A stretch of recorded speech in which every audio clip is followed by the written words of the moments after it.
Good morning, good morning, good morning, Memphis Metro. Come on in and join us on this Sunday worship.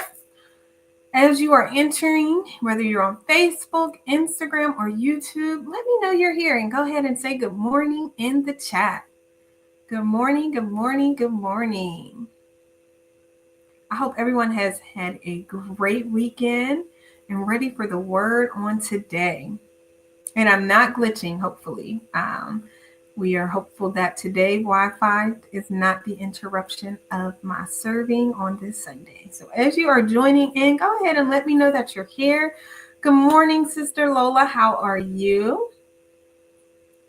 Good morning, Michelle.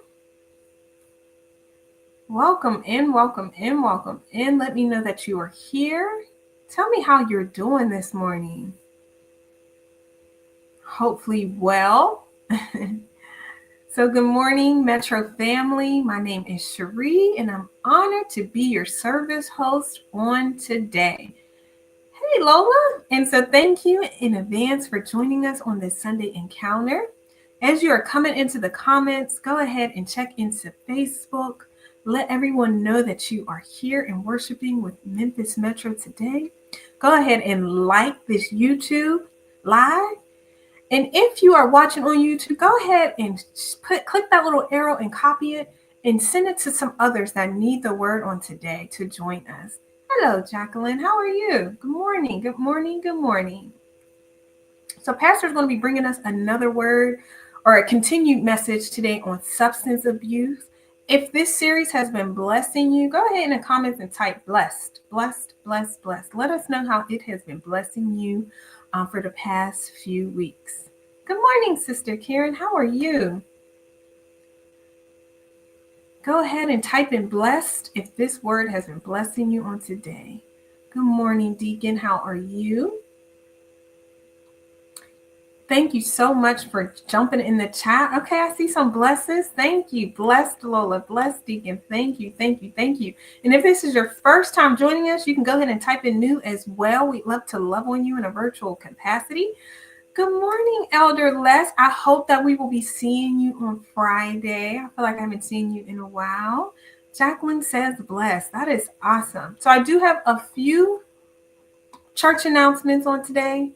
So first, we want to make sure that if you are a woman in this joining in this ministry, watching online, or know someone who may need to be blessed on this week, feel free to join us and Sister Renee, Minister Renee, for Destined Women, The Gathering. There's some great facilitators, Elder Les, Minister Rolanda, Minister Latoria, and that will happen from April 14th to April 18th. So this will be a daily theme on this week for Holy Week, and it will be taking place on Zoom. So make sure you register. We'll make sure we are dropping that link in the chat so you can register, and we hope to see you on Zoom this week.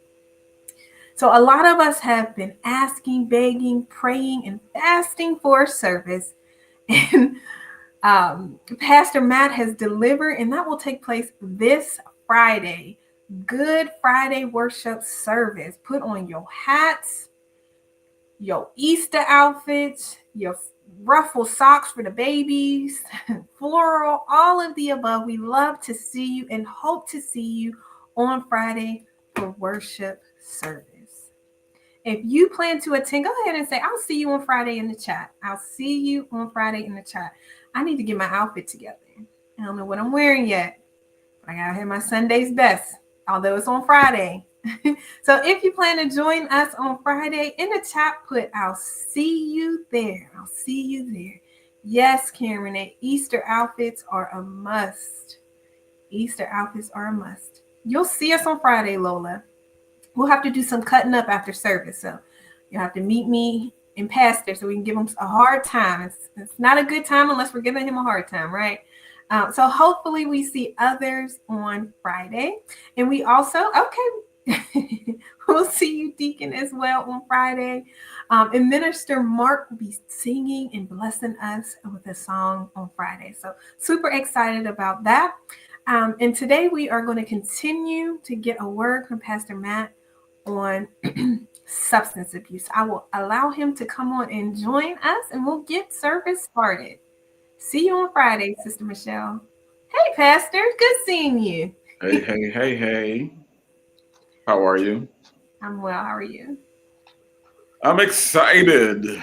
Yeah. So, Good Friday, as advertised, As Pastor Matt, advertised. in person. We will be together in person on Friday. Um, we've got a great week of events, and so we're excited because this Destined Women, the gathering, that's going to be happening all week, essentially in anticipation of Good Friday. And so Minister Renee, who is just an exceptional minister of the gospel, and it's not just for the women, even though it says the women. I want the brothers to quietly sneak in, and we don't have to say much. We can just sit in the back, on Zoom and not say much. But it's going to be absolutely transformative. And so Mr. Renee, Elder Les is ministering, Mr. Rolanda, partners of this ministry, Latoria Taylor. Um, so we're just looking forward to what that looks like. That's April 14th through the 18th. So it'll be nightly, 7 p.m. So, we don't do much conferencing. So this is going to be really, really, really cool. Um, so I anticipate that those of you that participate, and I'm encouraging all of you to, and share the link and do all the good stuff, invite others to come. If you participate, you will be changed. So last week we were talking about substance abuse, and we continue on this week with substance abuse. Any particular nugget from last week that's kind of been hanging on to you? Um, I mean, all of it. It's always so good, Pastor. You leave us with so much. Let me see here. Applying faith in the wrong places was really good. Yeah. Um, Faith is broken because she's been applying it in the wrong places. So yeah, I think last week there's some good nuggets there. And I think the question was for us to assess where we are applying faith in the wrong places in our lives. hmm Yeah. So many of us, with that question in mind, so many of us apply our faith to our jobs, our careers, things that are finite. And faith is not for the finite; it's for the infinite. And so, um, when we can see it, hear it, taste it, and touch it, then the likelihood is we're not using faith. It's some semblance of faith, but it's not really faith. So I want to challenge us today. And so we'll get into the message. And thank you, Cherie. You'll be back at the end of the message to help us with some other aspects of the service. All right, ladies and gentlemen, boys and girls of all ages, it is a Sunday morning. And welcome to Memphis Metro Encounter. Um, wow, I'm excited to see everybody in the chat. Share the link, tell some other people to jump on, and let this be a blessing to you. We're on Facebook, YouTube, and Instagram. Um, so I wanted just to make a note. We talked about, remember the illustration I was talking about, ties and neckwear. Remember that? And so I demonstrated that one tie was the evidence of multiple other things, right? One tie was indicator of a shirt that you hadn't seen, indicator of cufflinks you hadn't seen, indicator of tie bars you hadn't seen. And so I put on more neckwear to evidence of things that you had not seen. And so I was feeling British today. Feeling British, because sometimes feeling American is a little see what's happening in the world. You're like, Good news is God is in control. That's the good news. He is in control. And so I do want to bring our attention to a passage of text today in similarity to what we read last week with regard to the woman, the quote unquote woman with the issue of blood. So she is in most instances defined by her condition and not by her identity. She's defined by her condition, but not by her identity. So many times that happens to so many of us. People see us and say, "Hey, that's the woman with the issue. Or that's the brother with the issue." And the truth of the matter is, we all got issues, right? We all have issues. We all have issues. And so, with the issues, we have to figure out ways to address them. And so, what's the strategy? What is the strategy? Somebody put this in the chat for me. What is the strategy to address your issues? And so, I believe when we apply faith along with a comprehensive strategy. Faith is part of a strategy, but we have to remember what faith is, right? We have to remember what faith is. We can go ahead and put that Hebrews 11:1 up, right? Because this is about substance abuse. You have to learn how to use this substance in order for it to change your life. And this substance is, in fact, designed to change your life. And God wants us to use it. And He wants us to use it profusely. As a matter of fact, it is like oxygen. The just shall live by faith. So here's a substance endorsed by our God, who is our Father.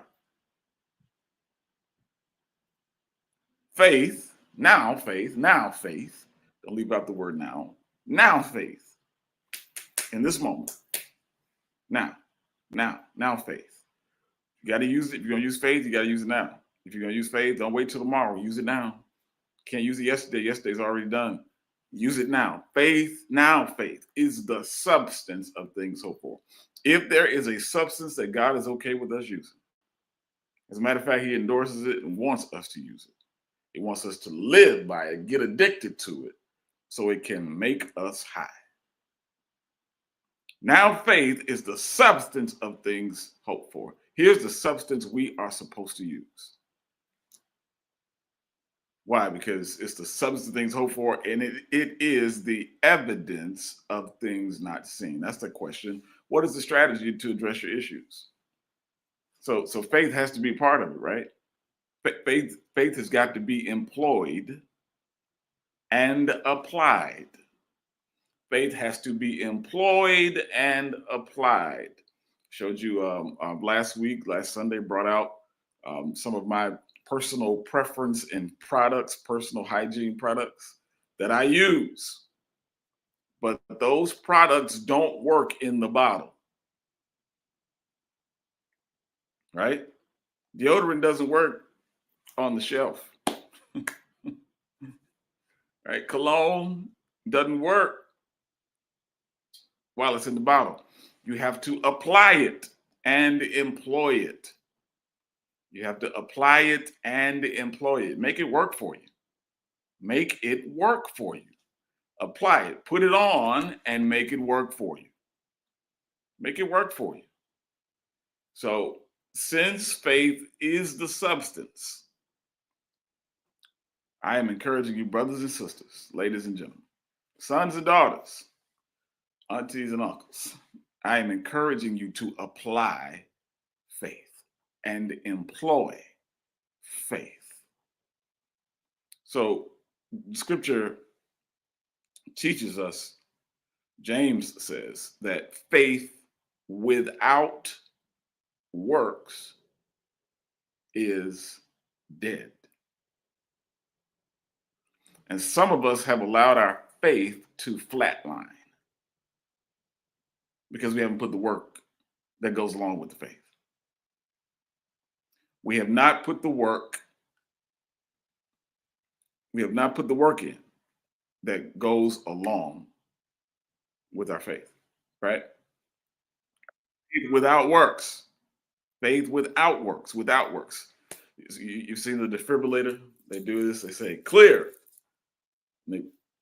Some of us have let our faith flatline because we are not working. We are not working towards what we say we believe.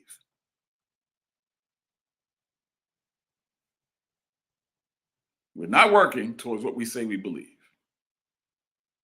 And so I'm going to show us today in the text of scripture spaces where it took some work, right? We saw the woman last week, took some work to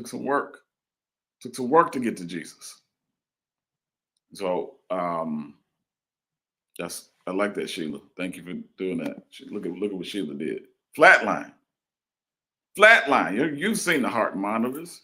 It's supposed to beep and let you know when there's something happening in your heart. In the same manner, faith is like the heart monitor. It's supposed to let us know when something is happening in your heart, the way you believe. It gives you that bleep that every time your heart beats, it lets us know that your heart is working. So if there's a faith monitor in your life, how often is it ticking up? How often is it showing us that you still believe? Can I get a witness that you still believe? If your faith was connected to a monitor, what would the monitor reveal? Would the monitor reveal that you still believe? I know I hadn't gotten to the scripture yet. So I want to put this in context. So we are coming from Matthew chapter 8, verses 5 through 13. And so the centurion soldier, he's in the Roman military, part of the Roman occupation of the territory at that time. So Rome is the ruler of the known world. Essentially, they got more power and more territory than anybody else in the world at this time. So they are the world superpower. And so in a geopolitical context, they could do what they wanted to. They were dominant, primarily because of their military execution.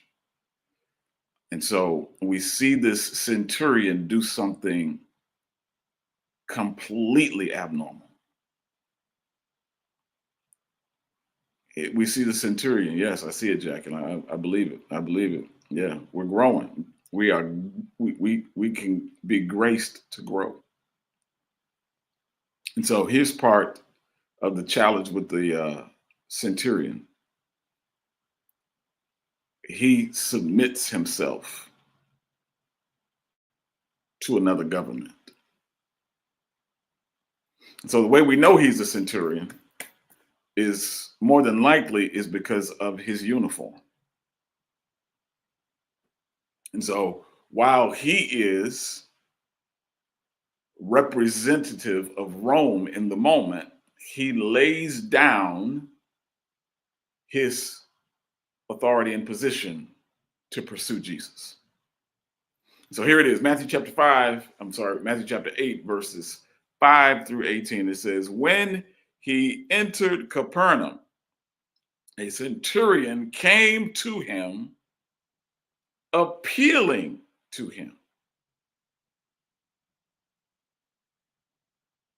And so Roman soldiers don't generally ask the Jewish people anything for anything. Why? Because if we are to look at the stratification of society in that time, Rome was better than Israel according to the world standard.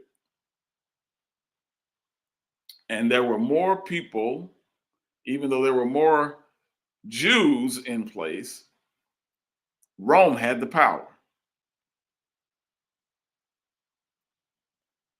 And so here Rome is asserting itself, but this man decides to pursue Jesus. Let's look at the reason and the rationale.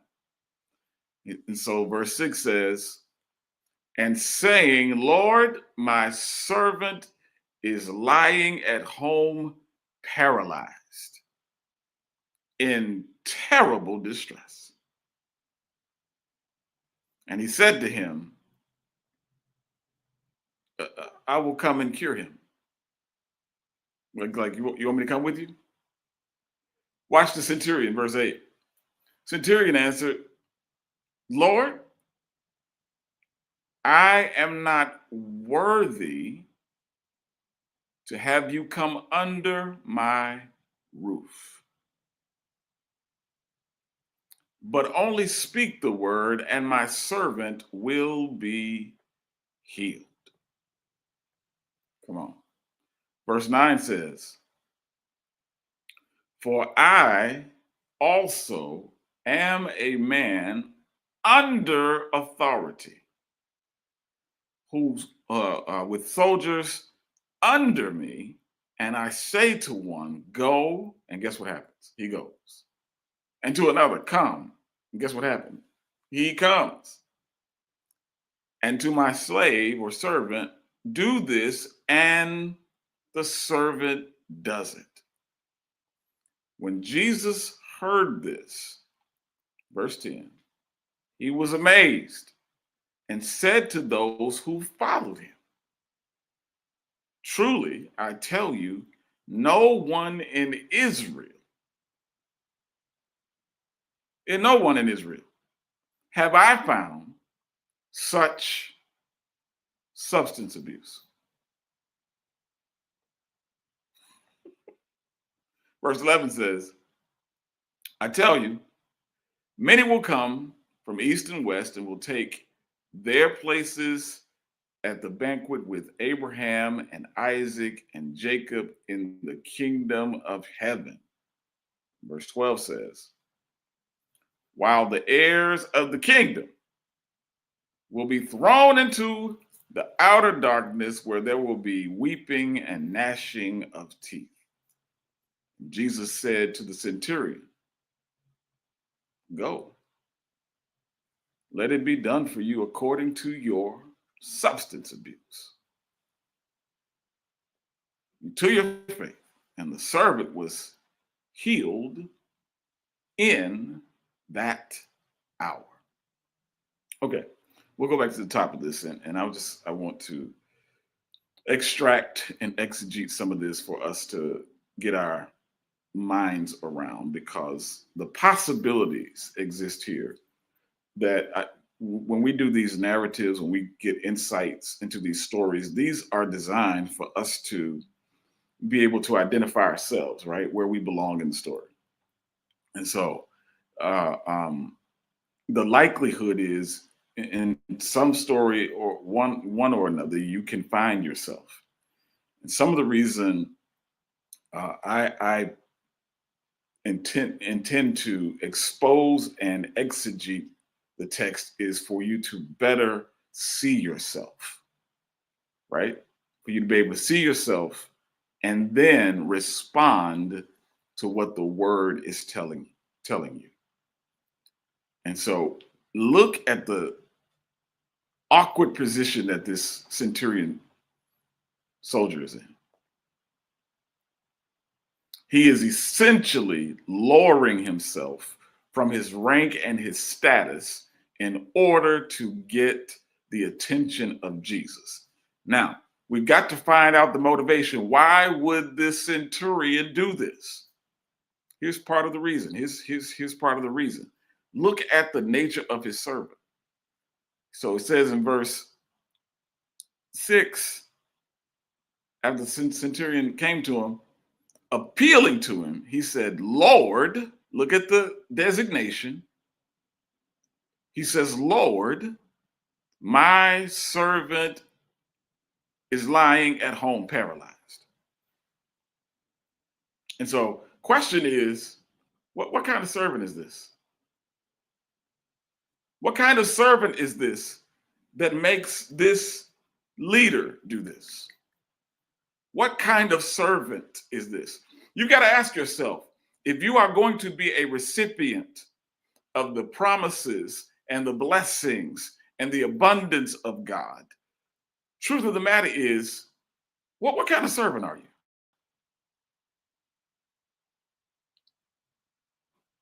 How well do you serve the kingdom? Somebody put that in the chat for me. I need to know that you're out there and that you can hear me. Let me know what kind of servant is this? What kind of servant do you think this is, who is able to make his master stop what he is doing by way of his military assignment? Come on. The soldier stops what he is doing by way of his military assignment. And so it's not like he comes to him while he's on leave. We know that he's a centurion soldier because he's got on the regalia, he's got on the uniform, he's got on the stuff that suggests that his rank. And so centurion indicating that he is over at least 100 men. The centurion officer, he's an officer. You don't get people under you unless you're an officer. Question is, how well do you serve the kingdom? How well are you serving the kingdom? Can the kingdom rely on your service? Do you show up on time? Are you lackadaisical about it? Are you unenthused? Are you unappreciative? I'll go one even better for you. Before we get to the kingdom, how well can your job rely on you? Oh, good Lord. Come on. Pastor, leave me alone now. Leave me alone, Pastor.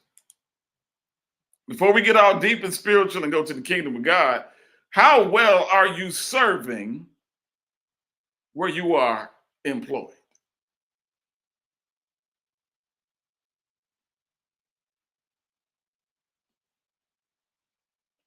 And so for a moment, let's just consider the reality that this servant was so extraordinary. The servant was so extraordinary that it made his master stop what he was doing.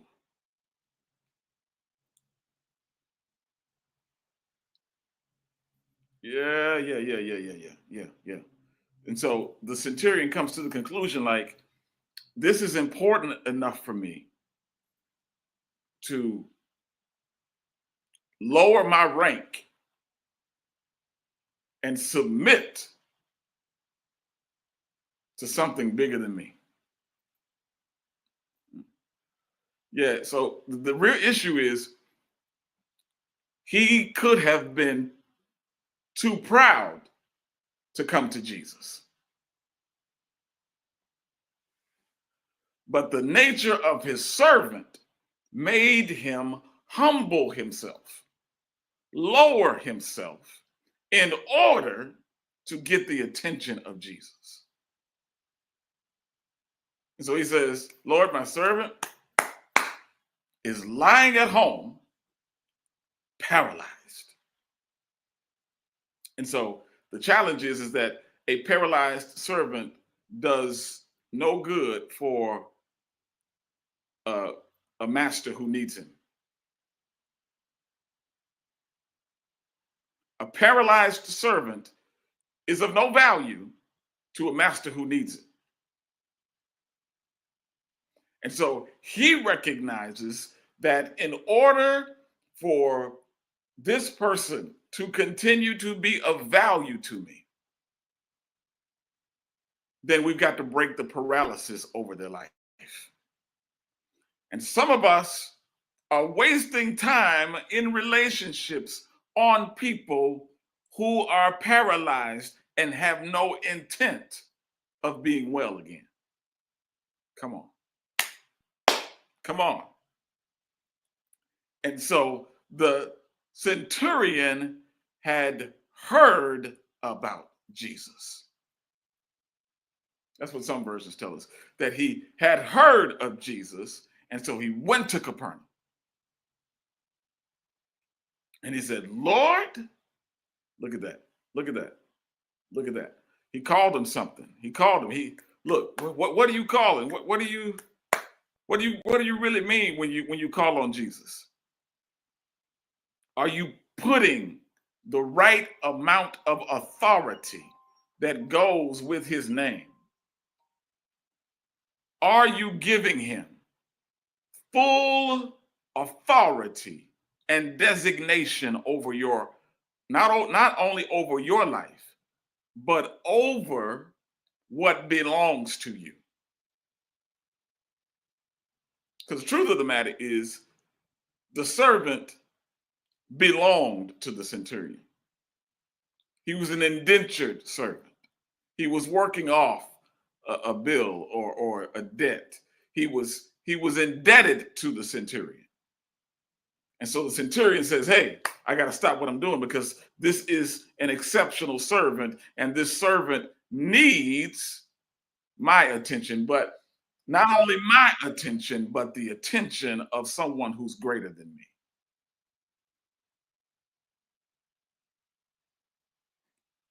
And so verse 7 or verse 6 says, Lord, my servant is lying at home, paralyzed, in terrible distress.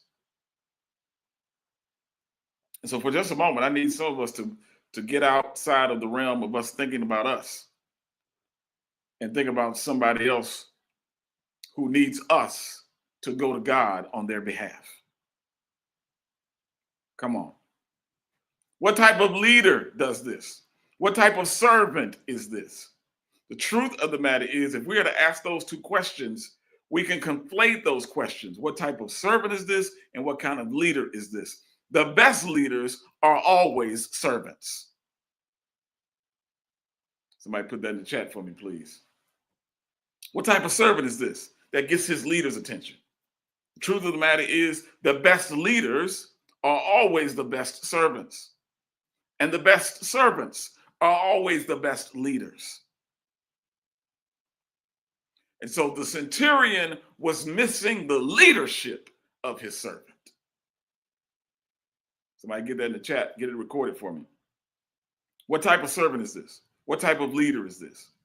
The best servants are always the best leaders. The best leaders are always the best servants. So don't get it twisted. Don't ever think that you're too high to serve. Yeah, no. Don't ever think that you're too good to serve. Jesus told his disciples that the greatest in the kingdom would be a servant. And so some of you trying to get title, and you don't need title. You just need to learn how to serve. Oh, I can't get a witness. Some of you want recognition, and you don't need recognition. You just need to learn the ethic of service, because service is going to set you up for success. Let me keep going. And so verse 6, Lord, my servant. The Lord, my servant. And so Lord, another word is master, right? Adonai.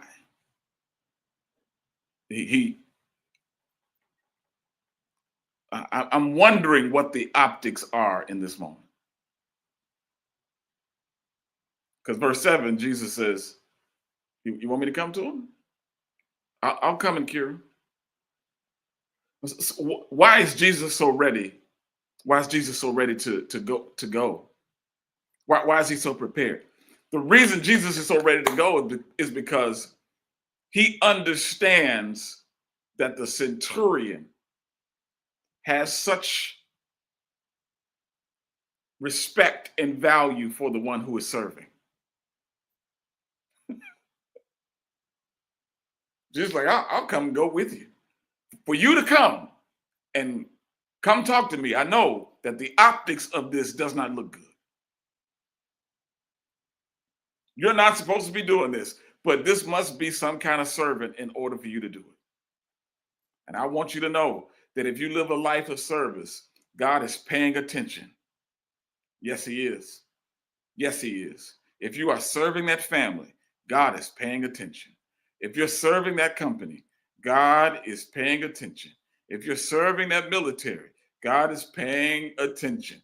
The truth of the matter is, though, the best service is to employ your service in the kingdom. See, promotion comes for the one that's willing to serve.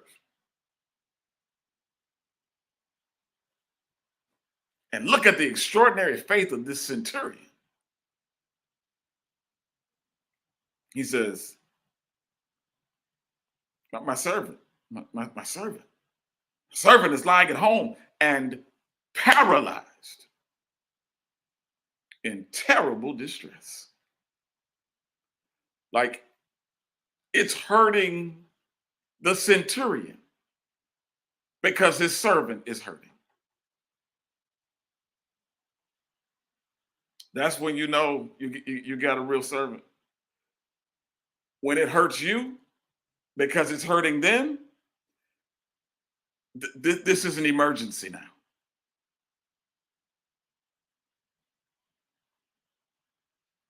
This is a 911. It's an emergency. And so look at what happens. Jesus said in verse 7, he said to him, I will come and cure him. Like, I'll come take care of this for you. Like, I'll stop what I'm doing because you stopped what you were doing. Yeah. Woo! Don't miss this. Y'all praying for people. I want you to get somebody on your heart, get somebody on your mind who needs this deliverance. Jesus says, essentially, I'll stop what I'm doing because you stopped what you were doing. So somebody type in the word serve in the chat, please, and then we're gonna break this down. Verse 8 says, the centurion answered, Lord, I am not worthy to have you come under my roof.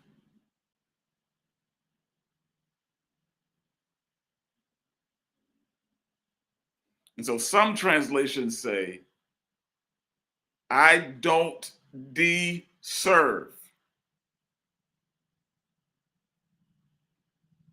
Somebody put in, now since we've typed serve, put in deserve.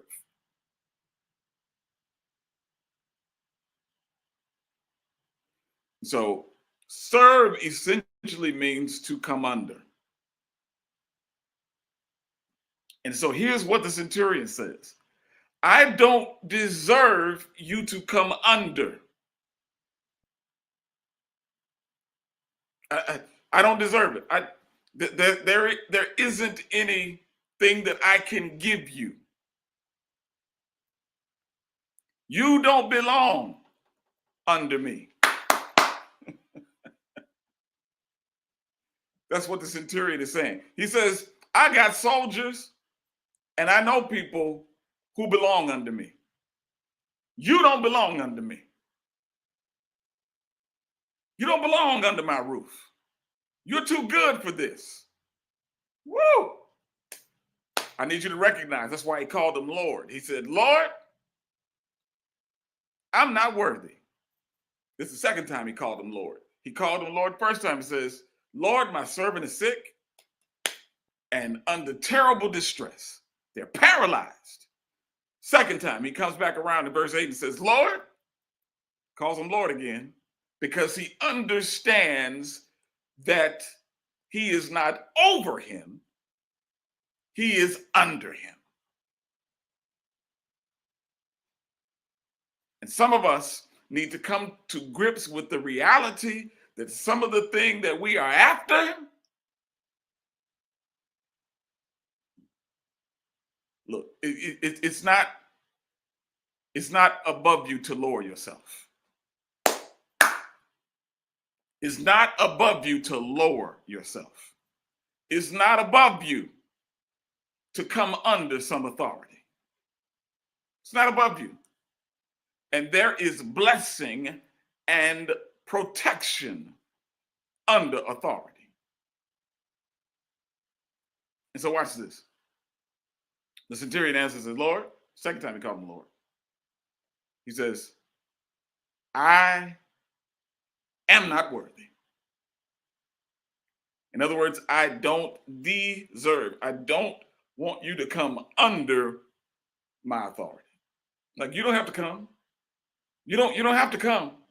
You don't have to come. I'm not here giving you orders. I'm here making requests. You don't have to give orders. I'm not here to give orders. I know you see the uniform and I know you see the military. I know you see the facade. But the truth of the matter is, you don't owe me anything. Woo! Come on here, somebody. God doesn't owe you. He does not owe you anything. He doesn't owe you anything. And so the servant says, I do not deserve. I don't need you to come under my leadership. I've got people under me.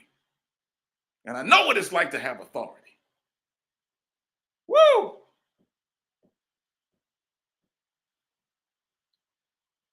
And so I'm trying to get you on this substance. See, some of us want to deal in this realm. We want to live in this realm. We want to be consumed by this realm. And this man understood that it wasn't about this realm. Put that slide up that you got there at the bottom, right? Optics, the option and the optics. He says, you don't have to come. He understands that Jesus does not have to come. Jesus is like, I can come with you. I can come with you. But the optics would be like crazy. It's already crazy because the centurion is lowering himself. He's calling him Lord and he's asking for a request. He's asking for a request. I do not deserve. And so some of us are trying to command God in spaces where we do not deserve.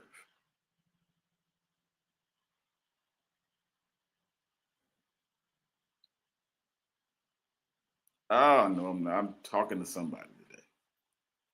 So watch it. Let's put the scripture back up for a moment.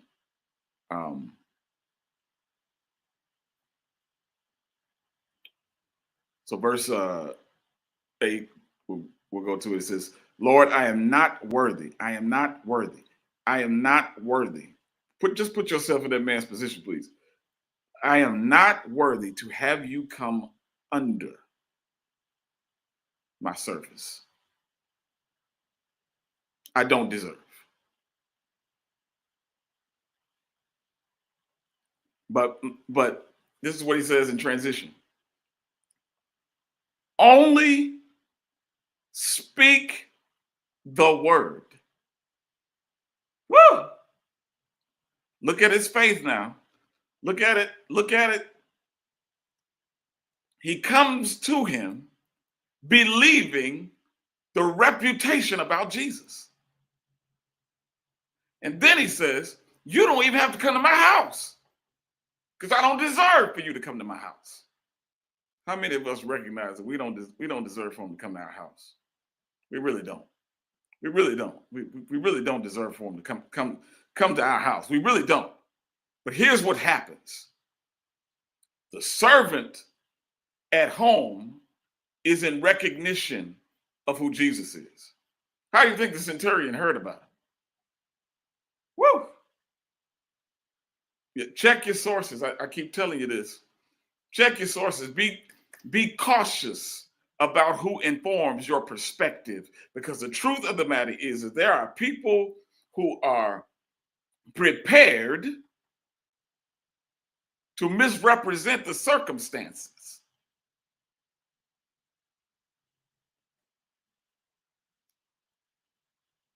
And so you got to be careful who you listen to. You got to be careful who you allow to inform your perspective. He says, only speak the word. Woo! He knows that Jesus has authority.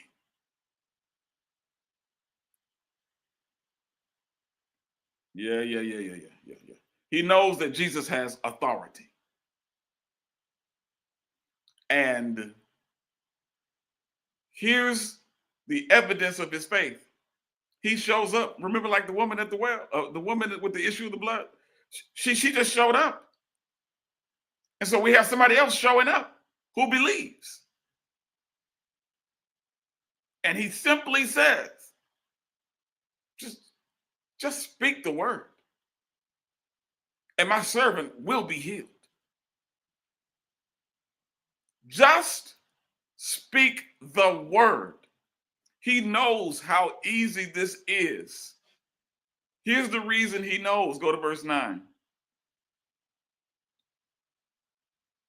For I also am a man under authority. That's why he told Jesus, you didn't have to come to my house. He said, I know how this works. I know how this works. I know how this works. Just go ahead, type it in the chat. I know how this works. I know how this works. I know how this works. Here's the reason he knows how this works.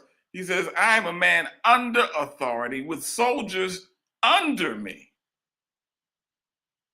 He says, I do deserve this. I deserve soldiers to be under me. I don't deserve for you to be under me, but I do deserve soldiers under me. I've been given authority over them. I don't have authority over you, but I am a man who understands authority. So he says, just speak the word, because I know how this works. Because I say to one, go, and he goes. And to another, come, and he comes. And I say to my slave, do this, and he does it. So I'm about to give you the big miracle here, right? I'm about to give you the big miracle here. Because Jesus is astonished. Jesus is astonished. Here's what I want you to know about your situation. The word is willing to go wherever your faith is willing to go. Woo! Put it in the chat. It's going to be on the slide in a minute, but I want you to put it in the chat.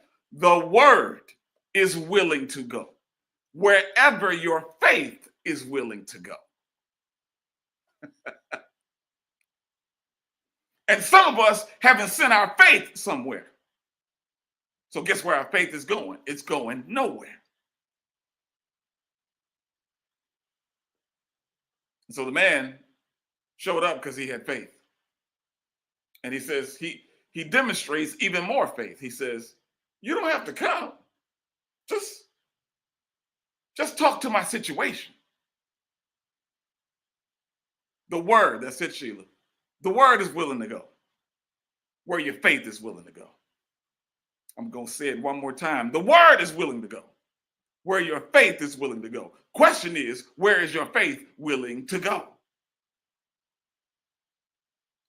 Is your faith ready to go to insurmountable places?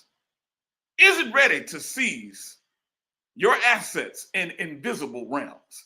Is your faith ready to conquer places that have not been conquered? I'm here to tell you that the word is ready to go where your faith is ready to go. The word is willing to go where your faith is willing to go. Question is, well, has your faith packed your bags? Uh, has your faith gotten your ticket for where you're willing to go? Has your faith purchased your ticket? Do you have evidence that you're going somewhere? Do you have the receipt? I just bought a plane ticket. I just bought a plane ticket this past week. I bought a plane ticket. I gotta go. I gotta go to Washington D.C. and I got the receipt. I haven't taken the flight, but I got the receipt, which means I'm willing to go.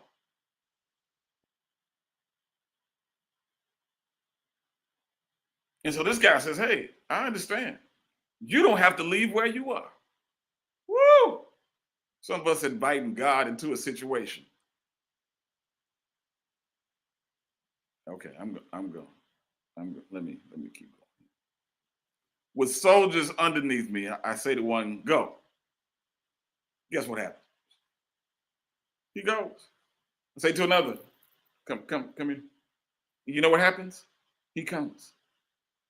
See, faith is a spiritual system of directives when we line up with the purpose and power that God gives to us. You're gonna have to come back and watch that, because yeah. But it's a spiritual system. And there are things in the heavens that are waiting to respond to our faith and to what God has said. The word is willing to go wherever your faith is willing to go. Is your faith prepared to address your sickness? The word is. Is your faith ready to address your bankruptcy? The word is.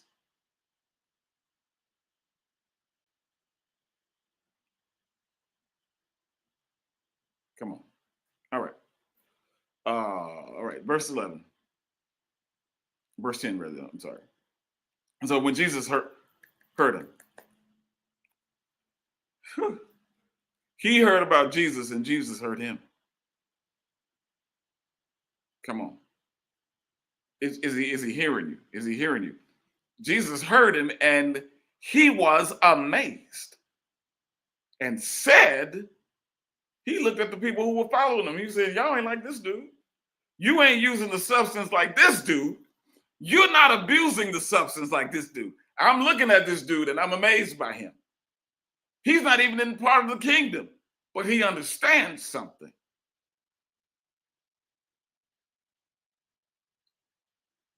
Truly, I tell you, that's what Jesus said. In no one have I seen, not anybody in Israel, like this dude right here, with such substance abuse. If I tell you, many will come from east and west, will take their places at the banquet with Abraham and Isaac. Jesus is saying people who ain't supposed to be there are going to be there. Woo! Jesus is saying people who not even supposed to be there are going to be sitting with Abraham and Isaac and Jacob in the kingdom of heaven. You know why? Because they used such faith.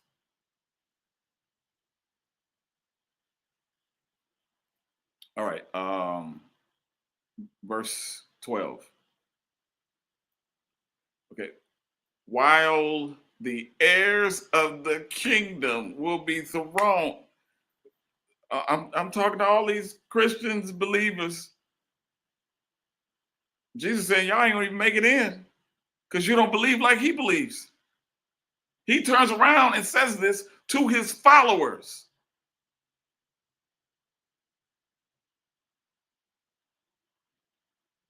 He's saying this because he used this kind of faith. He says, I got people with me who aren't like this. And Jesus said to the centurion, go It's already done. Woo! All right, here's the big reveal. I gave you one. Here's the other one. Here's the real big one. The first one is the word is willing to go where your faith is willing to go. The word is willing to go where your faith is willing to go. Second one is, yeah, we can put it up. Put it up on screen. Go ahead. That's the first one. The word is willing to go wherever your faith is willing to go. Not just where. I should say wherever. Because your faith is willing to go wherever. The word is willing to go wherever. Your faith ought to have a whatever in it. Like whatever comes, wherever it takes me, that's where I'm going. Watch this. I'm just gonna let you read it. No. Go back. Yeah. We do not need to ask for miracles in places where we understand authority. Woo. Some of us are asking for miracles. The centurion didn't ask for a miracle. He just asked for authority. Woo! Some of us are begging and pleading with God when you've already got authority. Your faith just hasn't showed up yet. Your faith hasn't showed up in places where you have authority. And that's why faith is a spiritual system. We walk by faith, not by sight. That's part of a spiritual system.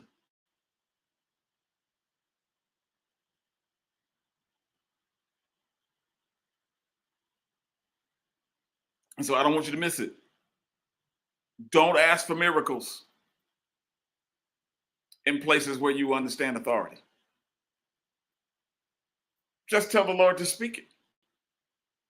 And on your way back from the Lord's presence, woo, call it done. No. You won't have to call it done. Guess what? He'll call it done. You won't have to call it done. He'll call it done because you used such faith. And some of us are begging and pleading, God, pleading. Please, Lord, do a miracle. Do a miracle.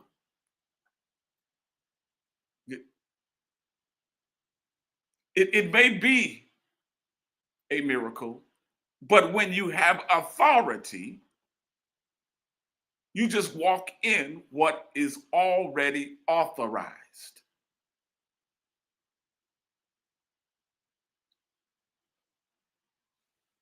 Your authority. And so the man says, look, I understand authority. I know what I'm over and I know what I'm under. I know what I'm over and I know what I'm under. If we're going to understand authority, we got to know what we're over and we got to know what we're under. I'm here to tell you, you're under the blood. You're over principalities. Come on, somebody. Stay with me on this. You're over sickness and disease. Why? Because it's by his stripes we're healed. We're over some things. And some things have to come under our authority.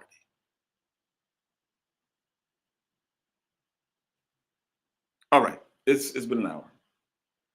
I had to drill down here because some of us misappropriate our prayer life with begging and pleading when it should be a conversation about authority.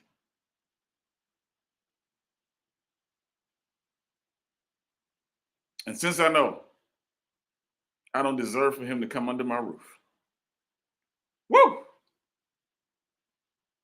Sir, just say the word and I know it'll be done. I know it'll be done. Just say the word and I know it'll be done. Ah, So Wednesday night, we'll be with the women. We'll be with the destined women for the gathering, right? Join the women this Wednesday. That's it. I know what I'm under. I'm under the blood. I'm under his wings. That's what I'm under. That's why I'm over my enemies. Don't make me keep going. Don't make me keep going. I know what I'm under. So when you know what you're under, you absolutely know what you're over. You know what you're over. I say to one, come, and he comes. I say to another, go, and he goes. Such faith. We have to be the kind of church that has, lives in, and operates in such faith. All right, I'm done. I am done. Let's bring Cherie back in.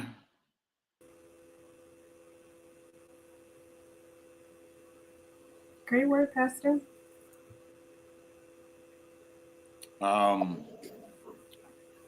Yeah, so we're gonna Friday night. We're gonna talk faith on Friday.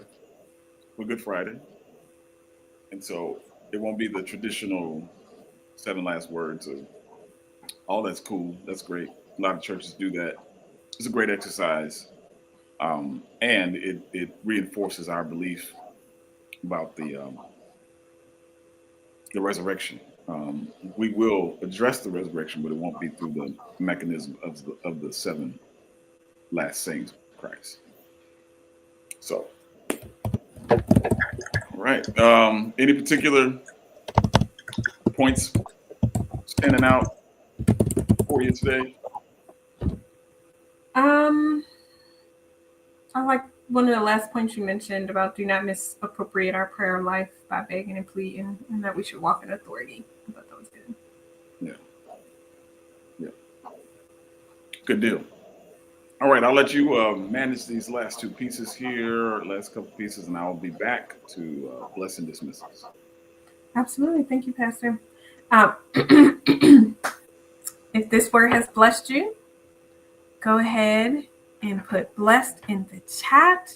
Again, I hope to see you all on Friday. We will not be together for our midweek service.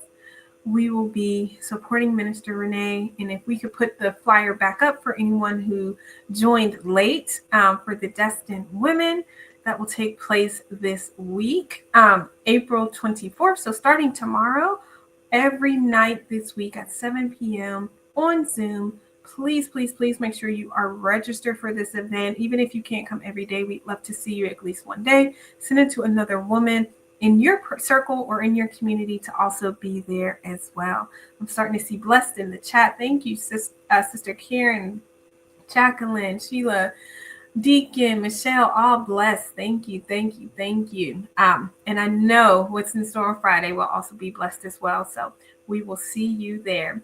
So before we close out, I do want to make sure that we continue to be good stewards and continue to tithe and offering. And so there are multiple ways to give. One is by check, and that's payable to Memphis Metro Church. We also have Cash App, and that's $ Memphis Metro Church.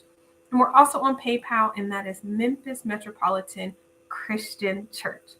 So as you are giving on these different platforms, make sure you're also visiting our website, memphismetro.tv, and that you are completing your e-giving envelope. So again, at the top of the year, we want to be able to give those giving statements quarterly. And so in order to do that, we need the accurate numbers. And so you're doing us a favor as well as yourself to ensure that you are giving and then going on our website to complete your e-giving envelope. You also had time, if you gave, to just pull up your history on your bank accounts or the different platforms and make sure that you're submitting any back tithes and offering that you weren't able to submit via e-giving on today. All right, so thank you so much. I'll go ahead and invite Pastor back, and he will close this out.